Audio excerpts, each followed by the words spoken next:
So I broke some studs in this, like the first cam cap, and they said it was a pain in the ass to get it out, but they got it out, but barely. So I mean, really, all this thing really needs right now to get started is power to the harness and a battery. But I'll take the battery out of my car right now to do that.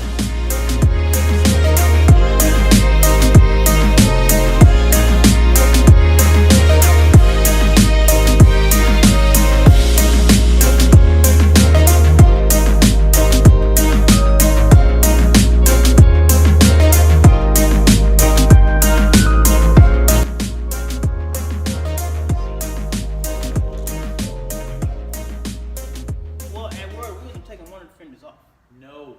Yeah, so people can see all this shit. You're gonna see it anyway. The fucking bitch runs down the middle. The fender's over here. I know, but I'm gonna have the fender off at World of... I'm not going to World of Wheels. What the fuck am I talking about? Yeah, you are. You know how much bleep I have to do out of these videos now? I'm trying to record something really awesome, and you guys are just, fuck this, fucking World of Wheels. That's a lot of bleeping. Hell yeah, I make YouTube videos. Okay, so I'm at RB's Adrenaline. This is the Madman. What is this shit? This is a RB25 Honda Accord with a full tube front end tied into a roll cage. Generally be hashtag financial mistake. Yes, for sure. Like this cage, just this tubing right here costs more than my life.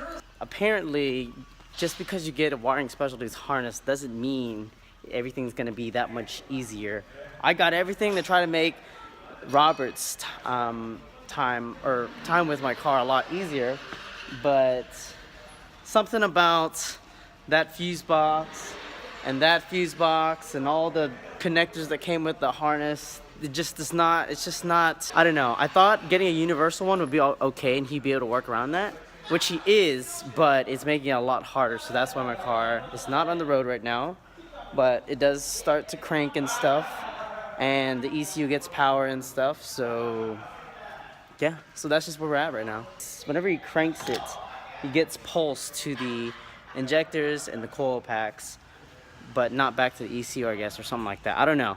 He gets power to them, but it doesn't, I don't know. That's for those guys to figure out. So once he gets that figured out, then the car will be running. He has a couple more tests to do to see if he can figure out why it's not turning on and everything, and, you know, doing the thing. The last thing we would need to do, if not, is the ECU that I got is from RS Sympathy, and I ran on that ECU for like 6 months, and if it doesn't work, I'm gonna send it back to the guy, see if he can see anything wrong internally, and maybe.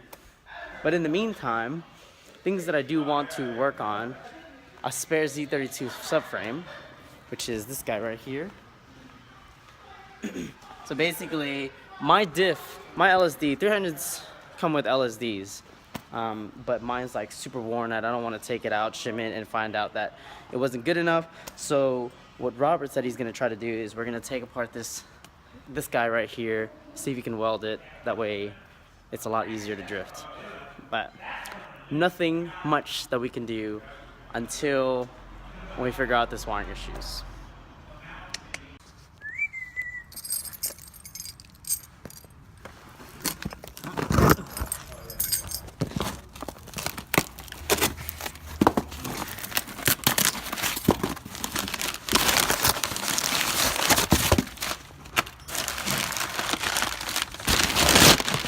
The heck?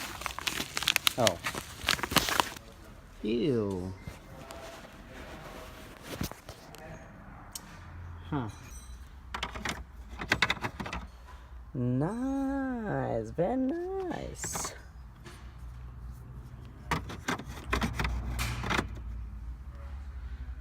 Got a little bracket thing kind of cut up and stuff for it. Just slide that Johnny in here just like, dang it. It's not gonna fit in there with that? Alright, I thought I had to make some modifications to it, but no, it fits in there just fine. So let's just see how that looks inside the car.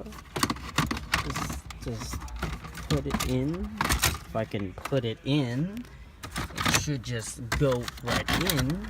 Bam, there it is. I gotta get a new shifter because this is annoying.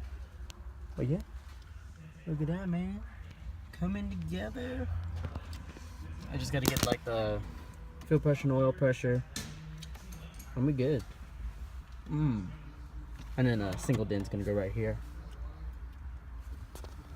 Motor's officially sitting on its own mounts in the car.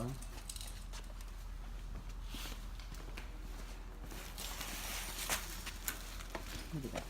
Look at that. Look at that.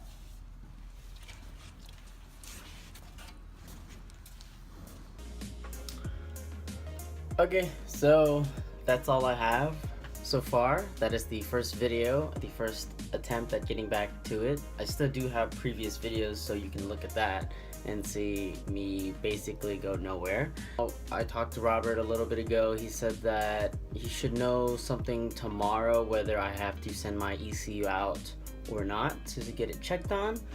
But fingers crossed that I don't have to, because I most likely will have to get a new ECU. While we do that, you guys could follow me on Instagram, and you can follow these shops Instagram that I also run for the shop. Yeah, so you can keep up with all the cool builds and see more of that Accord wagon RV swap goodness stuff. And yeah, this is the cheesy part. Make sure to like and subscribe. That'd be kind of awesome. At least tell your friends that there's a guy with a red 300ZX that has an RB in it, and the guy who owns it is also pretty cute. So if you guys can do that, at least watch my video or two. Yeah, that'd be great.